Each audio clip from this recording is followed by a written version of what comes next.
in history, or second most indoor attendance in history. Second most attended. So at least they have that distinction. So Rock's doing his stick, does the announcement of that, and then the Wyatt family comes out. They confront Rock, and this, believe it or not, Rock, he's trying to be, Rock basically says, hey, I know who you are, I know what you're about, da da da da. Basically goes back and forth with them, and then says, hey, we're not going to have a fight here, because basically you knew this was probably going to lead to a fight, right? Usually when Rock shows up, that's what it does. But Rock says, no, this is WrestleMania. So we're not just going to have an impromptu fight here at WrestleMania. We're going to have a WrestleMania match. That's right. He said match. And he says, referee, get in here. Takes off his shirt. And we're thinking, okay, he's going to wrestle like that. But no, he takes off his shirt, takes off his pants, and underneath he had his freaking gear on. So we end up getting an impromptu match, basically a squash match, between Rock and Eric Rowan. As soon as the bell rings, Eric Rowan tries to go at Rock, tries to swing at him. Rock captures him right into the rock bottom. 1, 2, 3. Rock, in an impromptu match, wins at WrestleMania in 6 seconds. And then if that's not enough, you have the Wyatts surrounding the Rock after this. Bray's not too happy about what happened. And then lo and behold, who shows up to come to Rock's aid? We heard he was medically cleared. People may not like it, but you know what? He actually got a decent reaction. Not overall booed or anything like that, but a decent reaction. John Cena. John Cena is back. He is, from what we understand, fully medically cleared. Don't know if he'll be on Raw tomorrow night. Or I'm hoping he is. Because you know what they need, whether you like the guy or not, they need a guy like him back on Raw. Back in the fold. They need a guy like Randy Orton. In fact, tomorrow night I wouldn't be surprised if we see both John Cena back on Raw and we see the return of Randy Orton. Don't be surprised by that. But anyway, like I said, John Cena comes to his aid. They end up brawling with the Wyatts. John Cena shows that he's basically healed and cleared by hitting the spinning powerbomb, hitting his powerbomb into his 5-knuckle shuffle, which he hits, and then he hits the attitude adjustment.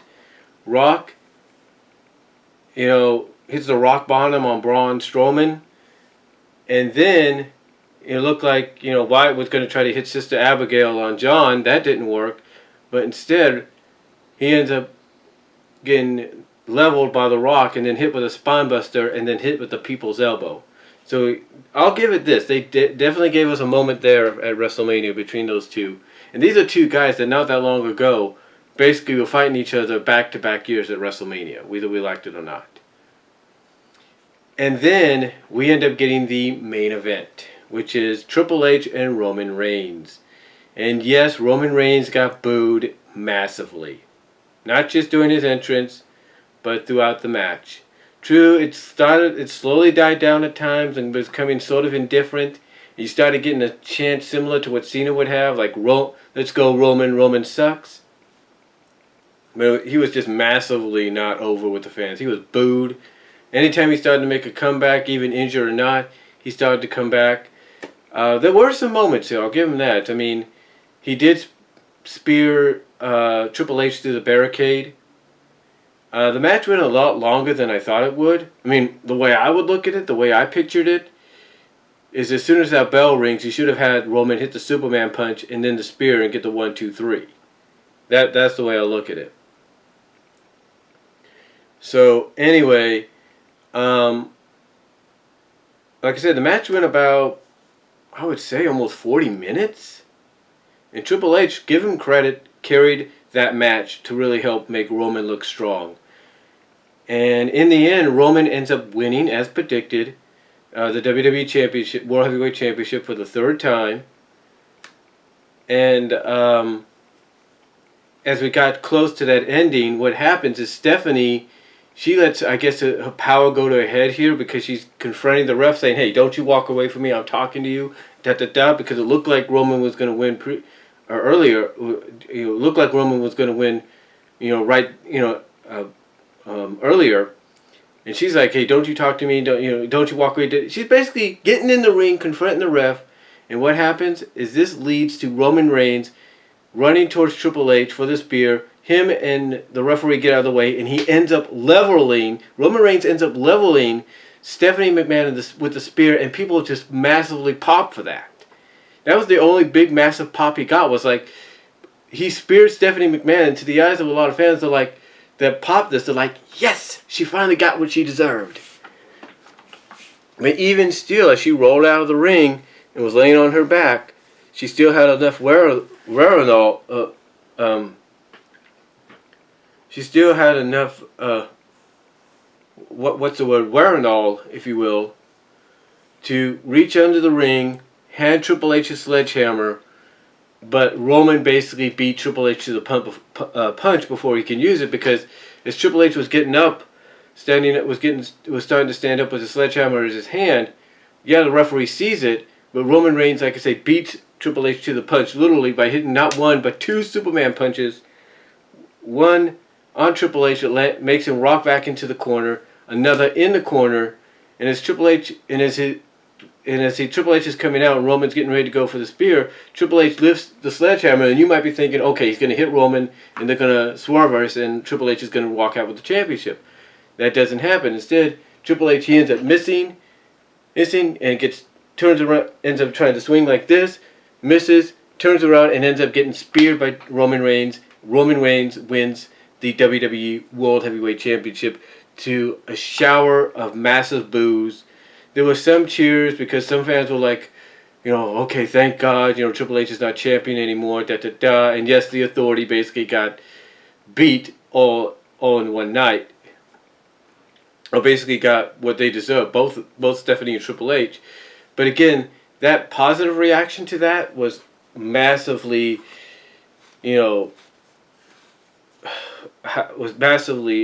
overshadowed by the boos that was showered down on Roman. So, overall though, I'm going to give this about a C, maybe a B minus. I said a C earlier in my short review that's going to be part of my reaction videos. But here for this overall view, I have to go with that, about a C plus, maybe a B minus on the show. I think honestly the problem was WWE was more concerned about breaking the record than they were focusing on what kind of matches they needed to keep the crowd invested. Now, did the crowd kind of die a little bit towards the end? A bit. And yes, there were some people visually, you could see it in the background as the match was starting between Triple H and Roman Reigns. There were some people leaving because, the word going around was some people were going to leave out of protest because they knew what was going to happen in that match. So, obviously some people lived up to the word.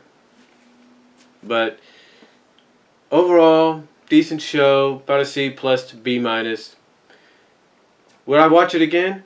Well, of course I gotta watch it. Well, of course I'll watch it again.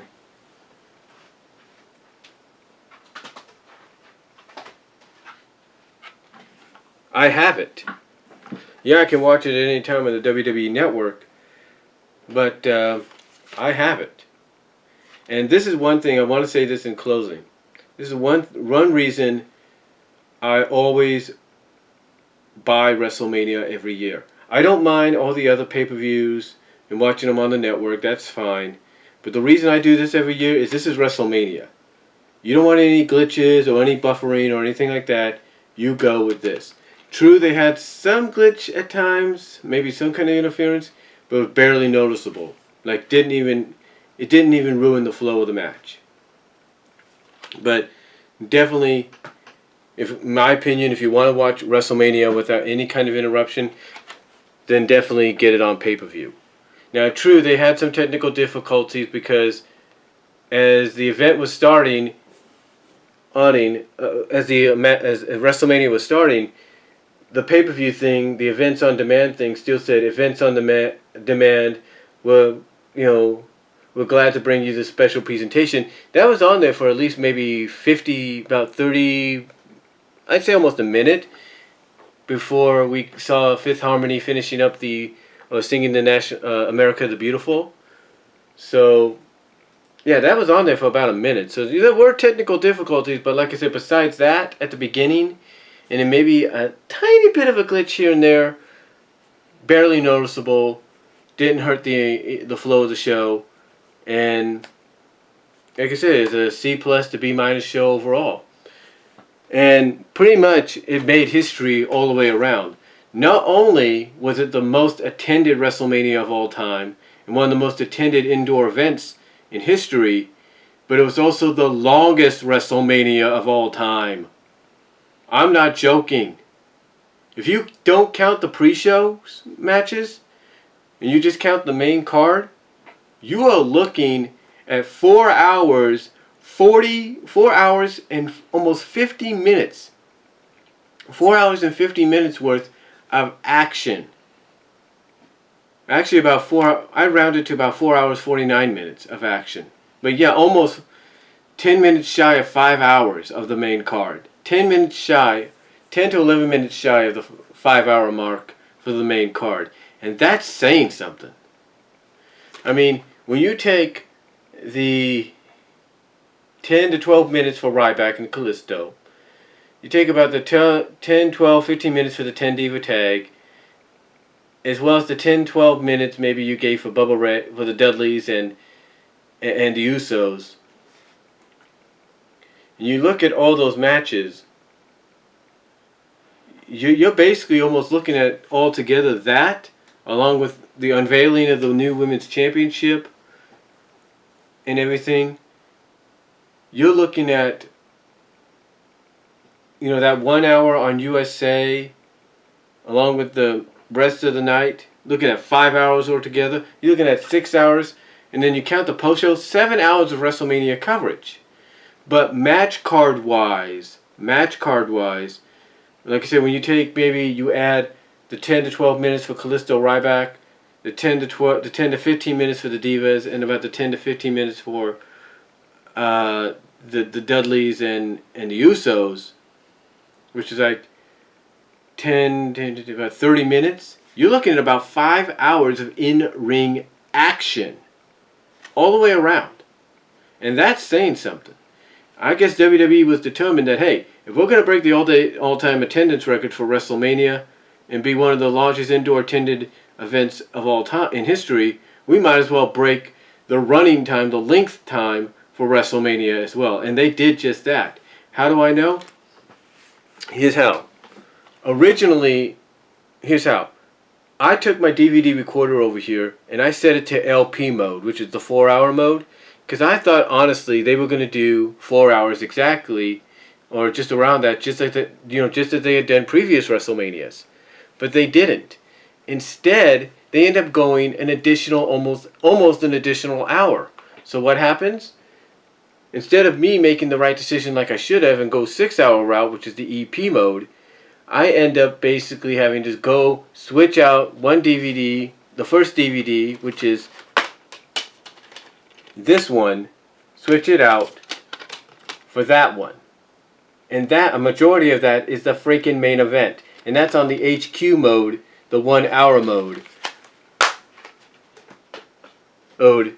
So yeah, that's how long it was. But definitely made history, WrestleMania did. Like I said, C minus to B, C plus I should say, to B minus show. Would I rewatch it again? Of course, like I said, I got the DVDs. I got it recorded on DVD, as well as I got the network.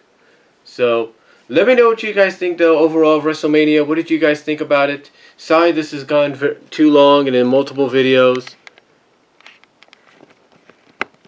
But let me know what you guys think down below. Comment if you like.